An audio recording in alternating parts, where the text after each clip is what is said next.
Bienvenue à l'étude biblique d'aujourd'hui. Mon nom est Ronald Stanfield. Aujourd'hui, nous serons toujours dans le livre de la Genèse, cette fois-ci chapitre 2, versets 1 à 3.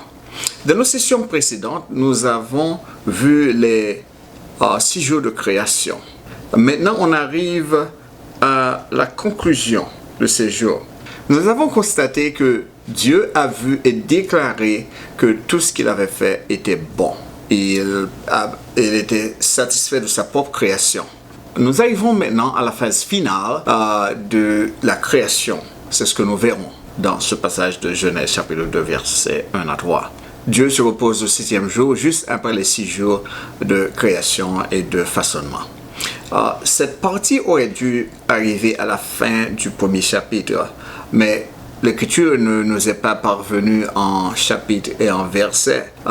L'Écriture, la Bible, quand elle a été écrite, était en manuscrit. Et ces manuscrits ne comprenaient pas de chapitres et de versets. Par conséquent, quand on a voulu imprimer la Bible et en mettre des chapitres et des versets, on a coupé le premier chapitre à un endroit assez drôle.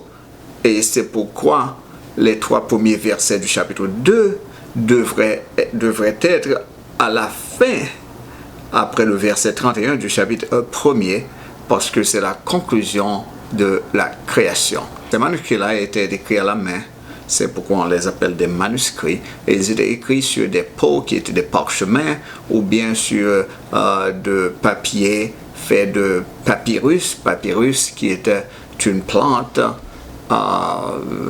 comme une tige et qu'on travaillait là-dessus et on faisait un papier qui était assez résistant et puis on écrivait là-dessus. En fait, il n'y avait pas d'espace entre les mots, il n'y avait pas de ponctuation. Ce qui veut dire qu'il y aurait une continuité entre ces versets-là que nous voyons et le chapitre 1er. Il n'y aurait pas eu de coupure dans les manuscrits. Bon, allons maintenant, passons à la lecture de ce passage.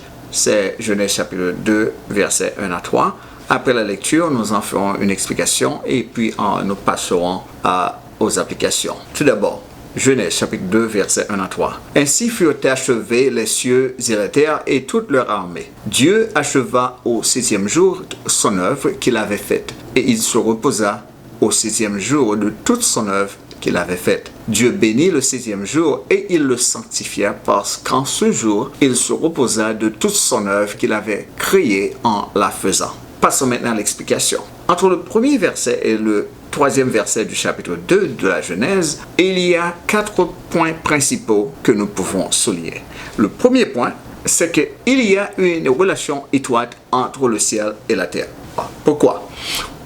En parcourant chaque jour de création, nous pouvions clairement voir que chacun de ces jours décrivait la création, la fabrication de quelque chose qui a rapport avec la terre. La création de la lumière pour éclairer la terre le premier jour, la création du ciel pour couvrir la terre le second jour, la création de la mer et de la terre ainsi que les végétations pour soutenir la terre, et ceci le 3e jour, et la création du soleil, de la lune et des étoiles pour continuer à éclairer la terre. Ça, c'est le 4e jour. Et le 5e jour, on a vu la création des poissons et des oiseaux qui vont donner vie à la terre. Enfin, dans le 6e jour, on avait la création des animaux terrestres qui vont vivre sur la terre, qui vont peupler la terre. Et puis, il y a la création des hommes qui vont dominer la terre. Tout ce qui a été créé durant les 6 jours avait à voir avec la terre. Et bien que la parole de Dieu ne nous donne que des explications à propos de la création de la terre, le Saint-Esprit de Dieu nous dit dans ces 3 premiers versets, et même dans le premier verset, que les cieux et la terre furent achevés.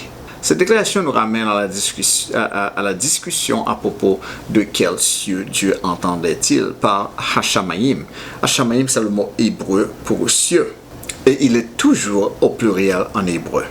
Ce qui rend difficile de savoir si Dieu voulait parler du ciel ou de plusieurs cieux. Et nous devons aller dans Matthieu chapitre 16 verset 19 et dans 2 Corinthiens chapitre 12 verset 2 pour comprendre de la part de Jésus et de Paul que Dieu parle toujours des cieux au pluriel parce qu'il y a 3 cieux qui fonctionnent de concours avec la terre. Ainsi, quand la Bible nous dit les cieux et la terre furent achevés, cela nous donne quelques informations précieuses sur les cieux et la terre. Et la première information que nous avons, c'est que cette dualité d'achèvement, ils sont achevés en même temps, ça présente les cieux et la terre comme des royaumes parallèles dont la création est réalisée ou a été réalisée en même temps. L'écriture de Matthieu chapitre 16 verset 19 donne l'impression que tout ce qui existe sur la terre a son double dans les cieux. C'est peut-être la raison pour laquelle Dieu ne nous a pas donné des détails sur les cieux. L'attachement spirituel céleste des choses de la terre peut être au-delà de notre capacité humaine à comprendre. Ces choses terrestres ont leur serrure, ont leur verrou dans le ciel. Et avec leur clé en notre possession, nous pouvons libérer leur puissance sur terre. C'est ce que Jésus est en train de nous dire dans Matthieu chapitre 16, verset 19. La deuxième précieuse information que nous recevons de cela, c'est que la création se produit simultanément dans les cieux et sur la terre. Si à la fin de la création de la terre, on nous dit que les cieux et la terre furent achevés, cela ne peut signifier que pendant la construction de la terre, les cieux également étaient en construction, même si aucune information ne nous a été donnée sur les cieux au début. Jésus, le Fils de Dieu et co-créateur de l'univers, va plus loin quand il dit dans Matthieu chapitre 16 verset 19, il dit à Pierre: je te donnerai les clés du royaume des cieux, et tout ce que tu lieras sur terre aura été lié dans les cieux, et tout ce que tu délieras sur la terre aura été délié dans les cieux. C'est clairement une indication que pour que des événements se produisent dans le royaume de la terre, nous avons d'abord besoin des clés qui vont les déverrouiller, qui vont les relâcher dans le royaume des cieux. Leur serrure est alors dans le ciel. Vous comprenez? La serrure de toute chose terrestre est dans le ciel. Parce que pendant la création de la terre, il y avait aussi la création du ciel. Et selon Jésus dans Matthieu 16, verset 19, si nous voulons libérer quelque chose sur terre, il faut d'abord utiliser leur clé dans le royaume des cieux. Vous voyez, nous avons une information sur la création qui est extraordinaire. Cela veut dire que pour chaque chose qui est sur la terre, il se pourrait qu'il y ait un double dans le ciel. Et même si le double n'est pas dans le ciel, la serrure de cette chose sur terre est dans le ciel. Il faut avoir les clés du royaume pour les ouvrir. On continue maintenant avec notre explication du texte. La deuxième explication que nous avons, c'est que Dieu crée la semaine et nous montre comment l'utiliser. Comment l'utiliser? Alors, 6 jours de travail pour 1 jour de repos. Nous faisons connaissance dans ce passage avec un Dieu qui travaille pendant une période de temps déterminée, puis il se repose. En cela, Dieu trace un exemple pour l'homme créé à son image. Le jour est marqué par le nombre ordinal 7e, le 7e jour.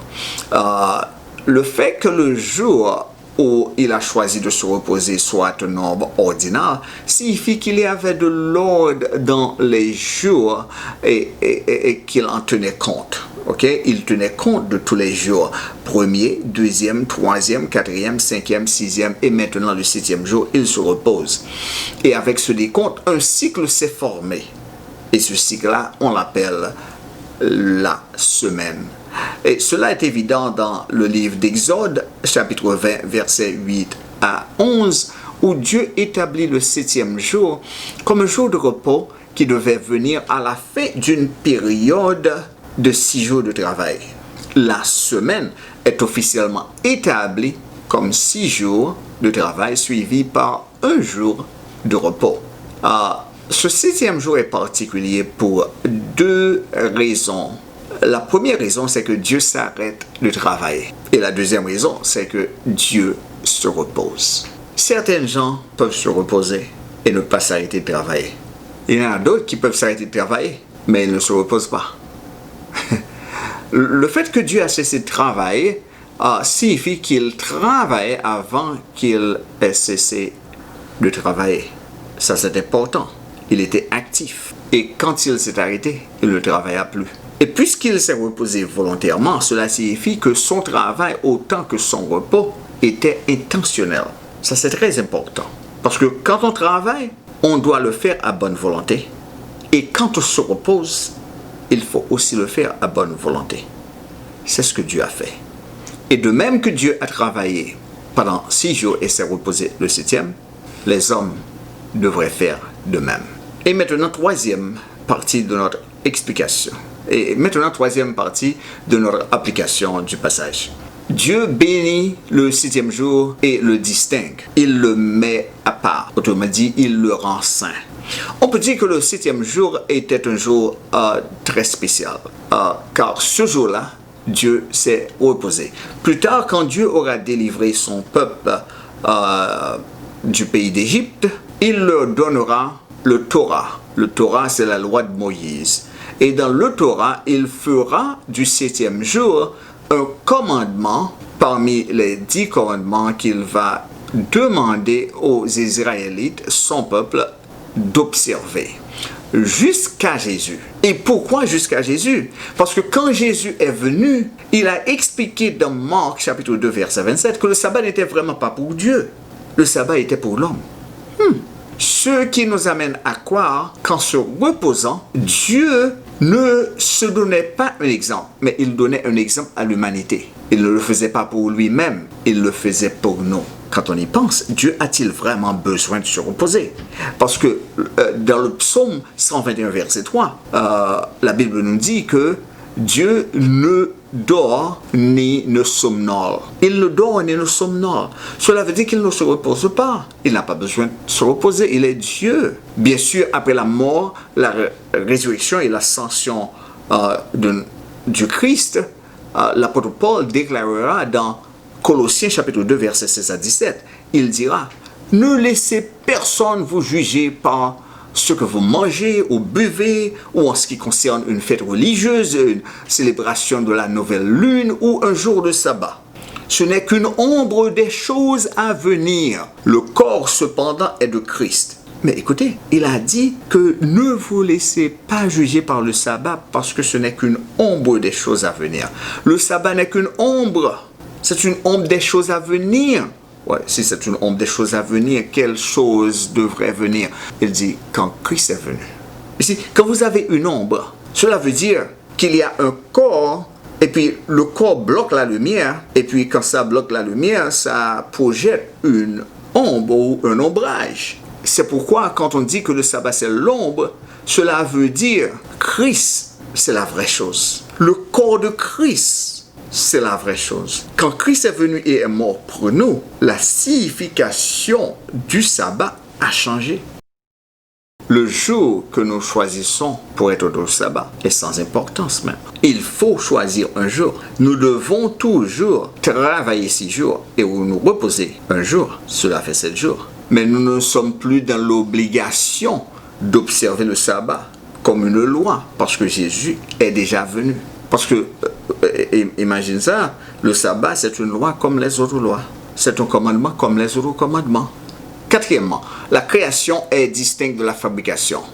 Oui, si nous retournons à Genèse chapitre 1 verset 2, nous nous souvenons que la terre a été créée mais pas encore fabriquée et que nous avons souligné que lorsque nous avons parlé de Tohu Wabohu, c'était comme la terre étant invisible et non fabriquée. Si vous voulez voir cette leçon, consultez la 2e session de notre étude biblique. Pour plus d'informations, allez à notre channel et vous le verrez. Cela fait clairement apparaître une distinction entre créer, qui est bara, et fabriquer, qui est asa. Mais Quelle est cette différence? Cette différence, c'est que créer implique l'idée que Dieu fabrique quelque chose qui n'a jamais existé auparavant, ou bien qui n'a jamais existé dans le naturel, ou bien qui n'a jamais été soumise au fait dans la loi naturelle. Cela peut signifier pour Dieu de faire quelque chose dans le spirituel avant de l'amener dans le naturel. Ça, c'est sacré. Mais la fabrication ou le façonnement, cela implique le fait que Dieu travaille pour faire quelque chose dans le temporel et dans le naturel. Cette créature d'Ésaïe peut démontrer mieux la distinction entre les divers moyens que Dieu a utilisés pour réaliser sa création. Il a dit dans Ésaïe chapitre 45 verset 12, « C'est moi qui ai façonné la terre et créé l'homme sur elle. J'ai façonné les cieux de mes propres mains et j'ai commandé à toute leur armée d'exister. » Par conséquent, pour amener les choses à l'existence, Dieu a créé, il a commandé et il a façonné. Okay? Pour amener les choses à l'existence, il crée, il commande et il façonne. Passons maintenant à l'application. Comment la connaissance de cette écriture nous est-elle utile? Voilà, afin que nous puissions mieux comprendre comment nous devons utiliser le sabbat, nous devons d'abord répondre à certaines questions concernant ce jour très important. Premièrement, qu'est-ce que le sabbat? Pourquoi Dieu nous a-t-il donné le sabbat et comment sommes-nous censés utiliser le sabbat? Le sabbat, tout d'abord, c'est le 7e jour de la semaine. C'est pourquoi il est appelé sabbat. C'est le jour où Dieu s'est reposé après avoir travaillé pendant 6 jours à la construction du monde et à la création du monde. Okay? Nous pouvons dire que Dieu s'est reposé le 7e jour pour donner l'exemple sur la façon dont les êtres humains devraient vivre leur vie. Dieu est esprit et n'a pas besoin de repos. Nous l'avons déjà dit. Alors, pourquoi l'a-t-il fait? Jésus a répondu à cette question pour nous de la déclaration qu'il a faite dans Marc, chapitre 2, versets 27 et 28. Il a dit que le sabbat a été fait pour l'homme et non l'homme pour le sabbat. Par conséquent, le Fils de l'homme est Seigneur même du sabbat. Cela démontre clairement que Dieu n'a pas fait le sabbat pour lui-même, mais il l'a fait pour l'humanité, pour nous. Rappelez-vous que Dieu n'a pas besoin de se reposer encore. Mais les hommes, nous, on en a besoin. Les hommes et les femmes, bien entendu, l'humanité en a besoin.